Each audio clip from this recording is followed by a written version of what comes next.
The war in Ukraine is forcing countries across Europe to reconsider doing business with Russia. Now, it comes at a time when Moscow's most powerful ally, China, continues to expand its economic interests across European countries. But there are allegations of worker exploitation, environmental damage, and so-called debt traps, where Beijing has stepped in to lend billions of dollars. China denies the accusations and insists it's a reliable partner and that offers investment where others are unwilling. It's an unmistakably Chinese scene, from the workers to the offices.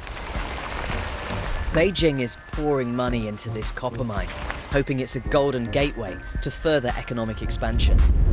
But this is not China, it's Serbia, on the edge of the EU, where the red of the Communist Party is leaving its mark. After half a year, the father of three tried to leave, but was stranded. Shortly after we met, he did manage to return home, only after taking a $2,000 loan. This is the Linglong tire factory where he worked. Employment contracts we've seen appear to be copied and pasted from the Middle East. If you're caught stealing, your hand is chopped off. If you were to murder someone, you're beheaded. The company didn't respond to the various allegations made against them.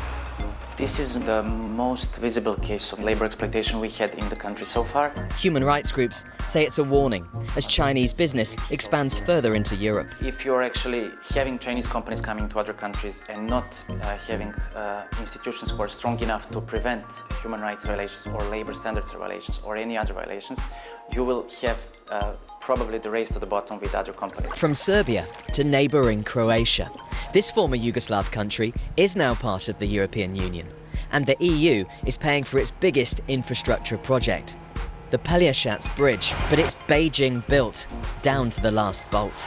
The tender from the Chinese state-owned company was 20% cheaper than its nearest competitor.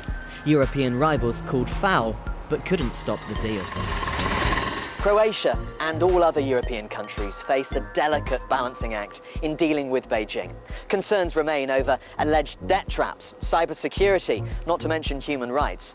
But there's a general reluctance to side exclusively with the United States and to reject all future Chinese investment and big infrastructure projects. This academic argues if European governments are smart and selective, they can benefit from partnership with Beijing. So if we exclude critical technologies, if we cooperate on physical things like, railways, infrastructure projects, I don't think that there is much problem in satisfying both the EU, NATO, US and China.